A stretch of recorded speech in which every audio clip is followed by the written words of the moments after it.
నమస్తే అమ్మా. నమస్తే అమ్మా. అమ్మా, శ్రావణ మాసం మొదలవుతోంది. అవునమ్మా. శ్రావణ మాసం అనగానే పూజలు, వ్రతాలు, నోములు. మామూలా? మహిళలందరికీ కూడా ఎంత హడావుడి ఉంటుందో. అవును. ముందుగానే మనం ఇల్లు శుభ్రం చేసుకోవటం, దేవుడు హ్మ్. మందిరాన్ని శుభ్రం చేసుకోవటం, హ్మ్. పటాలు తుడుచుకోవటం, హ్మ్. హడావుడి మొదలైపోతుంది. అవునమ్మా. షాపింగ్‌లని, ఆ! వరలక్ష్మి వ్రతం అని. అసలు ఎప్పటి నుంచి మొదలవుతుంది? ఎప్పటి వరకు ఉందమ్మా శ్రావణ మాసం? శ్రావణ మాసం ఆగస్టు 5వ తారీఖుతో మొదలమ్మా. హుహు. శ్రావణ శుద్ధ పాడ్యమి. మళ్ళీ సెప్టెంబర్ 3 అమావాస్యతో పూర్తవుతుంది. ఓకే. సెప్టెంబర్ 3 వరకు ఉంది. సెప్టెంబర్ 3. ఏ విధంగా సంసిద్ధం అవ్వాలమ్మా ముందు నుంచి? అసలు మామూలుగా అయితే మనకొక మాట ఉందమ్మా. ఆ! శ్రవణ భాద్రపదాలు అని జంటగా చెప్తారు. హ్మ్. ఈ ఏ ఆహ్, ఏ నెల గురించి ఇలా 2 జంటలుగా చెప్పరు కదా! ఆ! శ్రావణ భాద్రపదాలు అనంగానే వర్ష ఋతువు అని లెక్క. ఆ! అంతే గదా! జ్యేష్ఠ, అవునమ్మా. ఆషాఢ మాసాలు గ్రీష్మ ఋతువు, శ్రావణ భాద్రపదాలు వర్ష వర్ష ఋతువు. ఋతువు. అయితే మనకు కొంచెం ముందే వస్తాయి. తొలకరి ఆషాఢ మాసంలోనే వచ్చేస్తుంది. ఎప్పుడొచ్చేస్తుంది ఆషాఢ మాసంలో అంటే తొలి ఏకాదశికి అటు ఇటుగా చినుకులు పడడం. తొలకరైతే వేసవి కాలంలోనే అప్పుడో చినుకు, అప్పుడో చినుకు పడుతుంది గానీ, వేసవి పులకరింపు తొలకరే తప్ప అవును. నిజంగా వానలు పడేది తొలి ఏకాదశి తర్వాత నుంచి వానలు మొదలవుతూ ఉంటాయి. అవును. ఇంకా శ్రావణ భాద్రపదాలొస్తాయి. ఎందుకు శ్రావణ భాద్రపదాలను జంటగా వాటి గురించి చెప్తారంటే, వచ్చేటటువంటి ఆ 2 నెలలు విపరీతంగా వానలుంటాయి గనక, అందరూ జాగ్రత్తగా ఉండండి అని హెచ్చరిక. హ్మ్. వర్ష ఋతువు. ఇప్పుడైతే మనకి ఇబ్బంది లేదు గానీ, పూర్వకాలమైతే వంట చెరకు దగ్గర నుంచి ఇబ్బంది కదమ్మా! అవునమ్మా. పొయ్యిలో కట్టెలు పెట్టి పొయ్యి వెలిగించుకోవాలి అంటే, వేసవి కాలంలోనే ఈ వర్షాకాలానికి కావాల్సినటువంటి కట్టెలన్నింటినీ చాలా తెచ్చుకోవాలి. జాగ్రత్తగా భద్రపరుచుకునేవారు. హ్మ్. ఒక మాట ఉంది. పొయ్యి కింద, పొయ్యి మీద అని. హ్మ్. పొయ్యి మీద గిన్నె, గిన్నెలో బియ్యం ఉండాలి. పొయ్యి కింద వెలిగించటానికి కట్టెలుండొద్దు. కట్టెలుండాలి గదా! ఆ! కనుక దాన్ని భద్రం పరుచుకోవడంతో పాటుగా వేసవికాలం అయిపోతూనే పూర్వం ఇప్పటి మాట కాదు. అమ్మ. ఇళ్ళు పాకలు గనకున్నట్టయితే తాటాకులు మార్పించుకోవడం, గడ్డి పరిపించుకోవడం, పెంకులు ఎక్కడెక్కడన్నా వాన పడుతుందేమో వాటిని చూడడం, ఇలాంటివన్నీ చేసుకునేవారు. హుహు. కానీ ఇప్పుడు మారిపోయింది. ఇప్పుడసల ఇప్పుడు దాని అవసరం లేదు గానీ, ఆ! వర్షాకాలం వస్తోంది అంటే, మన రోడ్ల మీద గుంటలెక్కడున్నాయో జాగ్రత్తగా పుడిపించుకోవడం, యెస్. మ్యాన్ హోల్స్ అన్నీ కవర్ అయ్యాయా లేదో చూసుకోవడం, అవునవును. మనం గూడా వెళ్ళేటప్పుడు ఇంకా వానలు పడతాయి గనక మరి మున్సిపాలిటీ వాళ్ళు చేస్తారో లేదో తెలీదు గానీ, మనం వెళ్ళే దారుల్లో గుంటలెక్కడున్నాయో గుర్తుపెట్టుకోవాలి. అవునమ్మా. ఇంకా ఇప్పుడు మనకి విద్యుత్ తీగలు బాగా ఉంటున్నాయి గనక, వాటికి అడ్డం వచ్చేటటువంటి కొమ్మలు కొట్టించుకోవడం, ఇట్లాంటి పనులన్నీ వేసవికాలం వస్తున్నాయంటే ముందు జాగ్రత్త పడాలి కదా మనం గూడా. వర్షాకాలం వస్తోందంటే. పొరపాటమ్మా. ఆ! వర్షాకాలం. అవును. వర్షాకాలం వస్తోందంటే మనం గూడా జాగ్రత్త పడవలసినటువంటి అంశాలు. అమ్మ. అయితే అక్కడక్కడ చేస్తున్నారు. చెయ్యట్లేదు అనడానికి లేదు గానీ, చెయ్యవలసినంతగా లేదేమో అని అనిపిస్తోంది. యెస్. యెస్. ఎక్కడో ఇవన్నీ ఒక కూడా హ్మ్. అంటే సమాజానికి సంబంధించి, సమాజానికి బయటికి సంబంధించి. సంబంధించి. అంతేకాకుండా వర్ష ఋతువు వస్తోందంటే చెరువులు పూడిక తీయించి సిద్ధంగా ఉండేవారు నీళ్లు నిలవ ఉండడానికి. ఆ! ఇప్పుడు నీళ్లొచ్చేటప్పుడు మట్టి కొట్టుకొస్తుంది. మట్టి కొట్టుకొస్తే పైనున్నటువంటి నీళ్లు వాడేస్తారు. అడుగునున్నటువంటి నీళ్లల్లో మట్టి మిగిలిపోతుంది. అవును. అందుకని చెరువు లోతు తగ్గిపోతూ ఉంటుంది. కనుక మట్టి పూడిక తీయడం ఇట్లా ఒకటి కాదమ్మా. వర్ష ఋతువు వస్తోంది అంటే సిద్ధపడవలసినవి చాలా ఉన్నాయి. ఓకే. ఇవి బయట ఆ! అటు పొలాలకు సంబంధించింది, ఇటు మన వీధులకు సంబంధించింది, పొయ్యి కిందకి సంబంధించింది, పొయ్యి హ్మ్. మీదకి సంబంధించింది అన్నీ చెప్పుకున్నాం గదా!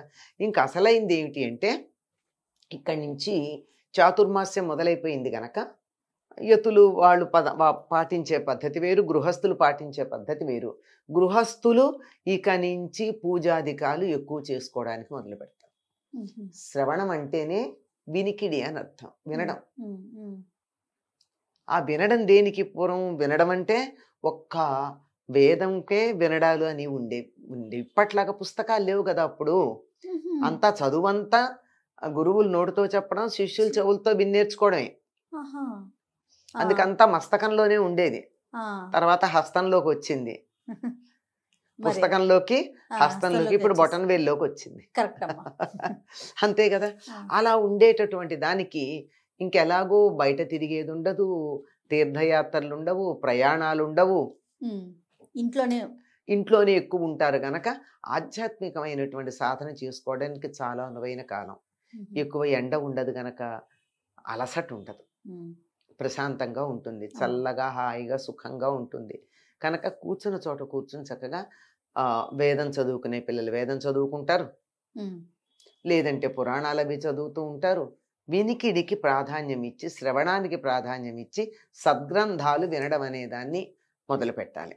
ఇది మొదలు పెట్టడంతో పాటు దానికి కావాల్సినటువంటి సంసిద్ధత ఏర్పాటు చేసుకోవడానికి నిత్యం పూజలు అవి చేయాలి. అత్యధికంగా చేయడం మొదలవుతుంది. ఉమ్. కనుక శ్రావణ మాసం వస్తోందంటే ఇంత ఆలోచించరు. కానీ ఎవరైనా ఏమంటారండి, శ్రావణ మాసం వస్తోందంటే అయ్యో ఇల్లు బూజులు తీసుకోవాలండి, దేవుడిగా శుభ్రం చేసుకోవాలి, దేవుళ్ళని శుభ్రం ఆ. చేయాలి అంటే ఈ వానల్లో బూజులు తీసి కడిగితే కూడా ఇల్లు ఆరచ్చు ఆరకపోవచ్చు. అవును. పూర్వం అయితే అలుక్కునేవారు. ఈ రోజుల్లో అది లేకపోయినా ఆరాలి కదా, ఇల్లు కడుక్కుంటే అవును. అలా చక్కగా ఆరిది అంతా శుభ్రంగా ఉండి ఏ బూజులు అవి ఇక పురుగులు అవి చిన్న చిన్న దోమలు మొదలైనవన్నీ వస్తాయి గనక సాలీళ్లు బలుస్తాయి, ఉమ్. దాంతో బూజులు వస్తాయి. కనుక అవేం లేకుండా సిద్ధంగా కనుక ఉన్నట్టయితే ఇంకా సాలీళ్ళు వచ్చే పని లేదు, బూజులు కట్టే పని లేదు. వీలైనంత వరకు శుభ్రం చేసేసుకుని ముఖ్యంగా దేవుడి గది శుభ్రం చేస్తారు. ఆహా. ఇంకా అక్కడే కూర్చొని పూజలు అవి చేసుకోవడానికి ఎక్కువగా సమయాన్ని గడపడానికి. ఉమ్. ఎందుకంటే శ్రావణ మాసంలో దరిదాపుల్లో చాలా రోజులు ప్రత్యేక పూజలు చేసుకునే రోజులు. అవునమ్మా. ఉదాహరణకి మొదలు పెడితే సోమవారాలు, తెలంగాణ ప్రాంతం అంతా శ్రావణ శ్రావణ సోమవారాలు శివుడికి ప్రత్యేకంగా చేస్తారు. ఉమ్. మంగళవారాలు శ్రావణ మంగళవారాలు వచ్చేసాయి కదా. ఉమ్. శ్రావణ శుక్రవారాలు, ఆ.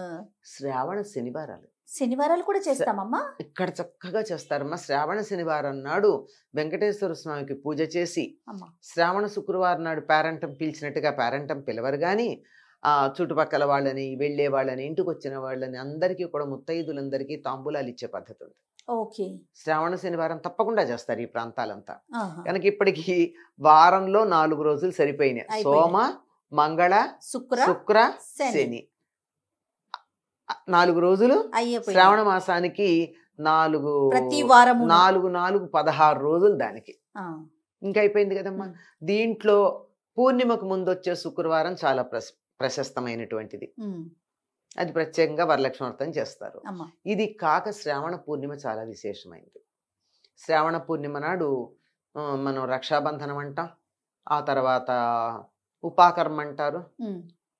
జంజాలు మార్చుకోవటం అంటారు. ఇలా రకరకాలుగా ఆ రోజు చేసేటటువంటివి ప్రత్యేకమైనటువంటి పూజాధికాలు ఉంటాయి. ఉమ్. ఆ పైన అష్టమి వస్తుంది. ఏమిటది? కృష్ణాష్టమి. కృష్ణాష్టమి. ఎంత విశేషం అండి. అమ్మా. కృష్ణాష్టమి ఉంది. ఇలా అనేకమైనటువంటి పర్వదినాలు ఉన్నటువంటిది శ్రావణ మాసం కనుక ఇది పవిత్రమైంది. ప్రతిరోజు ఏదో ఒక విశేషమే, విశేషం లేని రోజే కనపడదు. ఆ. ఆ. ఏదో రకంగా దాంట్లో మనం తప్పనిసరిగా మనని మనం ఆధ్యాత్మికంగా ఉన్నత స్థితికి రావడానికి శ్రావణ అనుకూలంగా మాసం. చేసుకునే కాలం. వాతావరణంలో తడి ఉంటుందేమో, అలసట ఉండదమ్మా. కాబట్టి ఎక్కువసేపు మనం ధ్యానం చేసుకోవడానికి, పూజ చేసుకోవడానికి అలసిపోయామన్న భావన ఉండదు. కాకపోతే చలిచలిగా ఉంటుంది కనుక వెచ్చగా కూర్చొని నిద్రపోదామన్న భావన కలిగితే కలగాలేమో కానీ ఆ. వాతావరణం చాలా బాగుంటుంది. ముఖ్యంగా అమ్మవారినే కొలుస్తాం కదమ్మా, లక్ష్మీదేవిని. ఇప్పుడు మంగళవారం నాడు గౌరీదేవి ఆ. తల్లినే. ముందు సోమవారం నాడు శివుడు, ఆ. తర్వాత మంగళవారం గౌరీదేవి. అమ్మ. వాళ్ళిద్దరిని పిలిస్తే శివుడి అక్క సోదరుంది కదా శుక్రవారం లక్ష్మీదేవిని పిలిస్తే ఆవిడ తన ఒంటరిగా వస్తుందా? మర్నాడు శనివారం నాడు వెంకటేశ్వర స్వామి. కుటుంబం అందరినీ పూజిస్తాం. మంది కుటుంబ సంస్కృతం ఎప్పుడు చెప్తాను నేను, వీలైనన్ని సందర్భాల్లో చెప్తాం. మంది కుటుంబ సంస్కృతి. భగవంతుడి విషయమైనా కూడా అంతే. భగవంతుని ఆదర్శంగా తీసుకుంటాం మనం. అక్కడి నుంచే మనకు ఆదర్శంగా ఉండడానికి, లేకపోతే వాళ్ళ కుటుంబాలు ఎందుకు? మేమే ఇలా ఉన్నాం, మీరు ఉండండరా అని చెప్తున్నారు అన్నమాట. అంచేత అందరూ కుటుంబాలను అందరినీ వీళ్ళందరినీ ఆరాధించడానికి కావలసినటువంటి చదువుకు సంబంధించింది కూడా వేదాధ్యయనం. అర్హత ఉన్నవాళ్ళు, అధికారం ఉన్నవాళ్ళు, ఇష్టం ఉన్నవాళ్ళు వేదాధ్యయనం చేస్తారు. లేదంటే మామూలుగా ఏదో ఒక పారాయణలు, స్తోత్రాలు. అమ్మ, ప్రత్యేకించి ఈ గ్రంథ పఠనం చేస్తే శ్రావణ మాసంలో మరింత మేలు జరుగుతుంది అనేది ఏమన్నా ఉందమ్మా? ఏదైనా చదవచ్చు, మన ఇష్టం. సాధారణంగా భాగవతాలను కానీ రామాయణం కానీ చదువుతూ ఉంటారు. ఎందుకంటే అవి ప్రత్యేకమైన పిచ్చి నియమాలు అక్కర్లే ఈ రెండింటికి. శుచి అయిన వస్త్రం కట్టుకుంటే చాలు. స్నానం చేసి ఉతికిన బట్ట కట్టుకుంటారు కదమ్మా. సరిపోతుంది. ఇప్పుడు బయటికి వెళ్ళేటప్పుడు అయితే ఓసారి కట్టుకుని పండగలకి వెళ్ళి పార్టీలకు వెళ్ళి అనేది ఒక బయటికి వెళ్తే కట్టుకుంటారు తప్ప మామూలుగా ఇంట్లో కట్టుకోం కదా. అవును. ఇంట్లో ఉతికిందే కట్టుకుంటాం కదా. ఉమ్. ఉతికిన బట్ట కట్టుకుని చక్కగా శుచిగా కూర్చొని చేసుకుంటే సరిపోతుంది. రైట్ అమ్మా. అమ్మా. మరి ఇంకా శ్రావణ మాసంలో ఉన్న మిగతా పర్వదినాలకి సంబంధించి, ప్రత్యేకించి రోజులకి సంబంధించి మనం విడివిడిగా మాట్లాడుకుందాం. అలాగేనమ్మా. నమస్తే. నమస్తే అమ్మా.